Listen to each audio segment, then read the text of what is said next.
Alright, what's going on, you guys? It's Kevin the Full Metal Ginger. Got another update for you to do today. Yeah, I'm way embarrassed because here we are at the end of July when I'm recording this, and this is going to be the first time all year that I'm showing 2018 releases. Yeah, but you know me, I'm behind all the time, so I'm sure these albums are going to be shit you've seen already from 1,000 other people, but I don't really give a fuck because I'm going to show them anyway. I also have 2 really killer records from last year that I missed out on. So I wanted to shed some light on those, and also have a really good record from, that's as old as I am, but I wanted to show that one off too. So this one's going to be kind of a different in the sense that I feel like I focus a lot on death metal and black metal, a little bit too much, and I like such a broad range of music when it comes to the metal genre that I kind of want to just show some different stuff, shed some light on some other things that I like, because I like a lot of different stuff. So I will shut the fuck up and we'll get into this. Listening to Deeds of Flesh, Reduced to Ashes. Easily one of my favorite brutal death bands, and that's not saying much anyway because I don't like a lot of it. But this one is just a phenomenal fucking band. And again, one of those bands that I just don't own that much from. There's so many bands out there, there's so much to get, there's so much new stuff coming out, there's so much old stuff I still don't have, so they're one of those bands that just kind of got put on the back burner. But killer fucking album. This is their 2003 release, I do believe, and they've got 5 or 6 before this, but definitely early Deeds of Flesh is where it's at, man. So go check this out if you haven't already.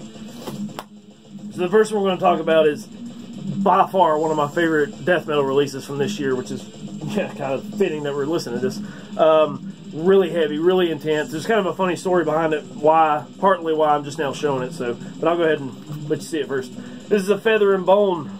Bastille Hymns of Perversion. Just straight up sadistic Colorado death metal. It reminds me a lot of Pissgrave without the production, where Pissgrave has kind of got that just really fucking putrid, toilet, sloppy, overbearing, foggy production. This is a little bit more focused, but they do play a very similar style. That's just really the only reason I'm liking it to that. But I mean, if you like Pissgrave, you'll definitely be into this if you haven't heard this yet. And the reason it's taken me so long to show it, not counting the fact that I was, not doing videos for 3 goddamn months, I actually had this on pre-order when I believe it was on pre-order back in March when I said, yeah, I'm getting this. This is awesome. And the album never showed up. So eventually I emailed Profound Lore to figure out where it was. They didn't know. I tried to get a hold of the post office. They didn't know, so I just kind of had to bite the bullet and say, fuck it, I'll just reorder it. Which is well worth it because this is a very, very, very killer album, man. It's got a sound pretty much straight out of the fucking catacombs. I mean, it's just death. It's pure death. It's just a bulldozer of death metal, man. Every instrument's really, really loud in the mix, so it really cuts through very well. Now, what I really enjoyed about this, it's got like a... when you've got just, you're playing a single chord on guitar, it comes across like with a doom tone, like just a straight up doom metal tone. And it's kind of off-putting at first, when you're not expecting it.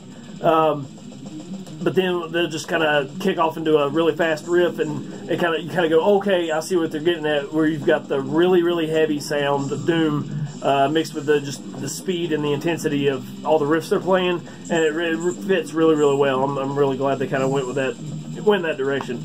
And speaking of going in different directions, it's a former hardcore band, so it's been cool to kind of see their progression over the years, going from something like that to something like this, which is something I'm really, really glad they did. Easily one of my favorite death metal records of the years thus far, anyway, which is saying a lot because there's been quite a few things coming out this year. And CD's flopping out for some fucking reason. I'll show you the book, but I mean, it's just lyrics. There's not much more art in here. I love the art on this, by the way. It's really killer. I do believe the vinyl has a different one. It's a slightly different art style on the vinyl. It could be with the CD as well. So maybe they just put out dual arts, but I believe it's just limited to the vinyl. But yeah, man, you kind of get a bit of an incantation vibe too when they're playing some of these riffs. So it's a bit of technicality, but it's mainly just overbearing, bone-breaking fucking heaviness on this fucking album. So definitely go pick this up if you haven't already. Just a fucking monolith of death right here, man. A Feather and Bone, Bastille Hymns of Perversion. Now this one, I'm hoping that I'm not going to just kill this record for you, because I know there's been some people who have just drooled all over this album, and I'm one of the ones to do it as well. but it's just an album I missed last year. I don't know why.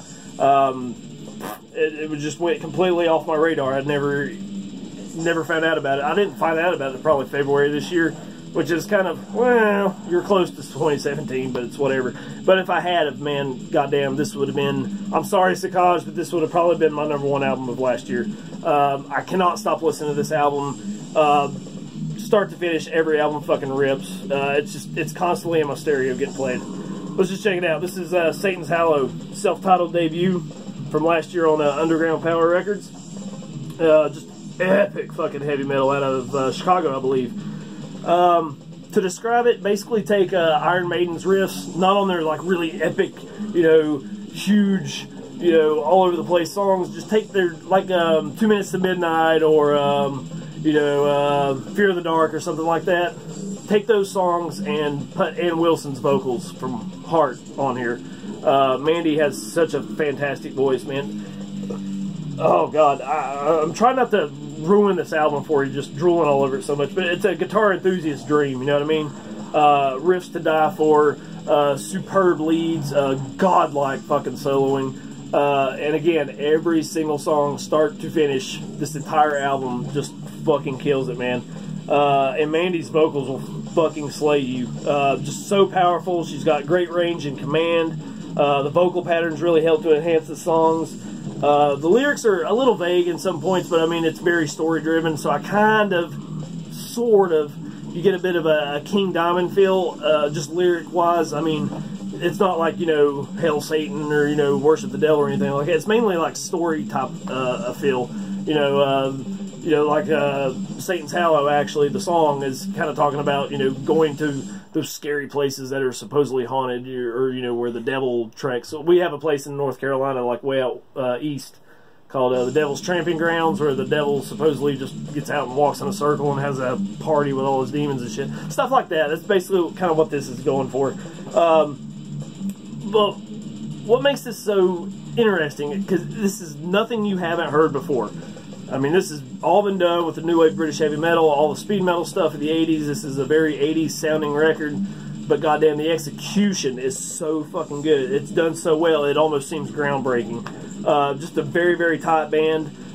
Again, every fucking song rips. If you haven't heard this, go get it, go check it out.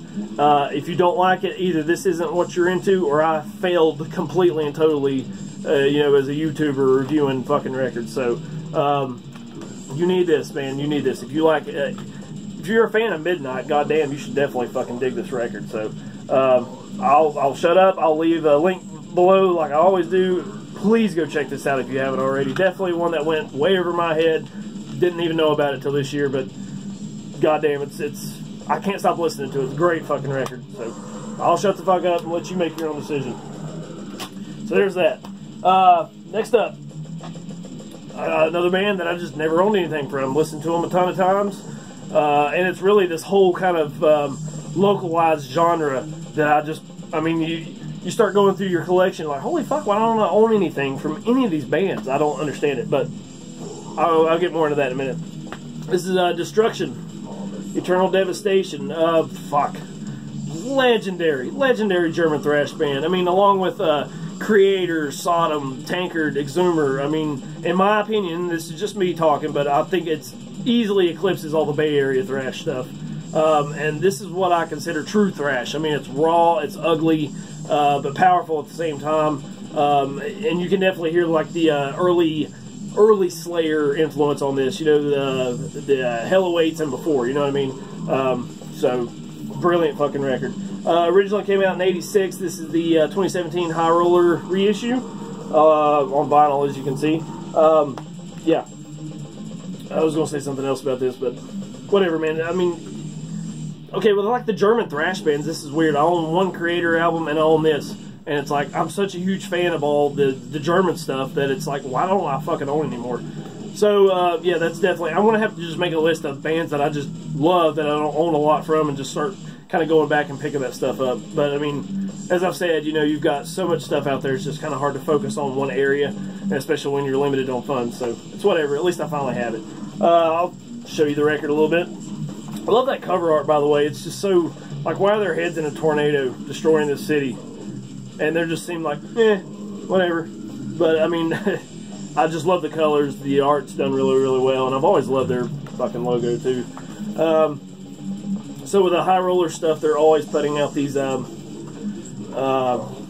little sheets of stuff that you need to go check out that they have. A lot of reissues, a lot of old stuff, and a lot of stuff I've never even heard of. So I've got to start knocking off some of these. And the weird thing about this, it's got two vinyl sleeves. So you've got this one, and also your lyric sheet, but it is a vinyl sleeve. Just lyrics over here and all your shit like that. Over here, you've got a bunch of photos and concert flyers. It's mainly, I think, just trying to promote the '87 Eternal Devastation tour with Creator and Rage. I mean, you really get to looking at it, and there's a lot of references to that. So, yeah. Also comes with a poster of the cover art, which is getting hung up as soon as I can, create some wall space in here. It's probably about time to start retiring some of these flags or putting them on the ceiling. But here's the poster. So, yeah, that's definitely getting hung up at some point. Again, I just need to find the space for it. I can't remember if they had a bunch of different vinyl variants. I want to say there's definitely blue, but mine came on red. Logos look really good, so there's that. And again, like I said, it's got two vinyl sleeves, so I don't know what that's all about, but it's kind of cool. This is one of those that's got so much stuff in the jacket that I just kind of keep all this in the keep it tucked in behind it. But yeah, man, again, one of those albums on one of those like localized genres, the German thrash that I just don't own much from. And I'm such a huge fan of Destruction, huge fan of Creator. I own one fucking album from them. So yeah, eventually we'll start getting some more of that in here and we'll start showing that off. But whatever, I'll get to it eventually. That's Destruction, Eternal Devastation, killer album. Now this one's going to be like one of the most diverse out of the whole everything I'm showing today. And another one of my favorites from last year that I just missed out on. I don't know why. And you think me being such a nerd for this type of thing that I would have known about it early on. Great fucking album. This is some stoner doom metal rock from I think Melbourne, Australia. I love this stuff, man. This is Dr. Colossus with The Dank, which came out, as I said, last year on Death Mountain Records. More on that later. And as you can see, they've kind of got a Simpsons theme going here. There's Mose, and you've got the Larlad, yeah, it's Larlad boy. Idiot. You think I'm being such a nerd, I would know that. When I first saw this album, I was like, okay, they're just kind of going with the Simpsons thing. But no, every song is Simpsons related. You've got songs about episodes, songs with the lyrics have certain lines in it. So what's really fun about this is kind of going back through and, okay, you hear a line, it's okay, I remember what episode that's from, or, I remember this specific episode or this specific moment. So yeah, it kind of helps to be a Simpsons nerd when you check this out.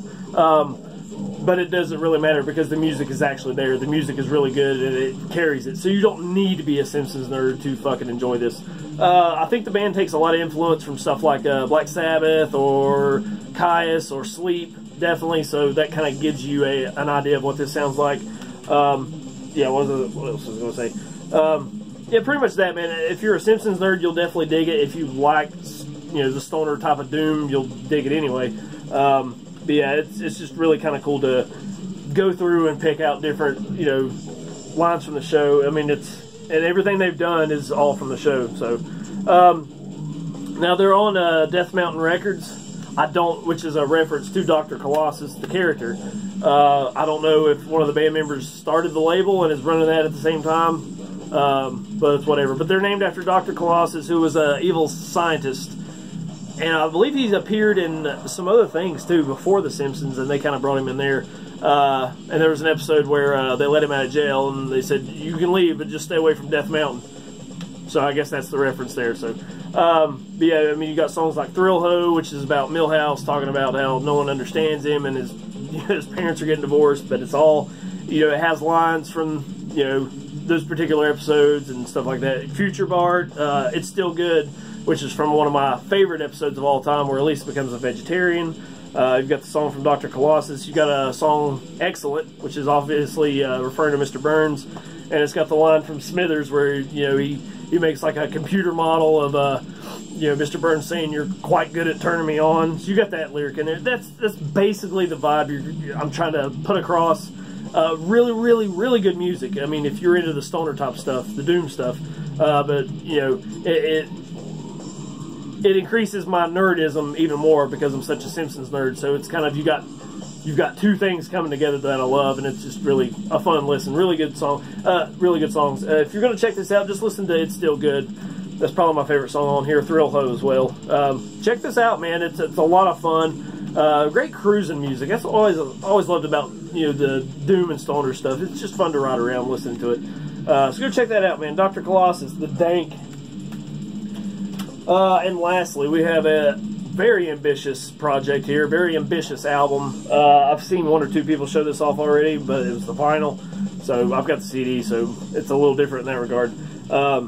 Damn, I don't even know where to begin with this album. I guess I could show it. This is the new one from Necros Christos, Damidon Doxamidon.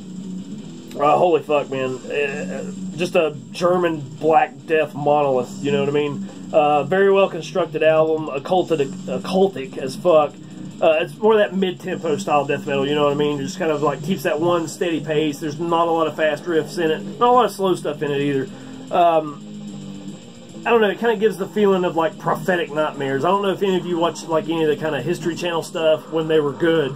They used to show a bunch of like you know, if the apocalypse was actually to happen. You see all the images of tanks and shit blowing up and nuclear bombs going off, but also with like the evil devil, you know, lurking in the shadows type of thing. That's the kind of feel you get with this.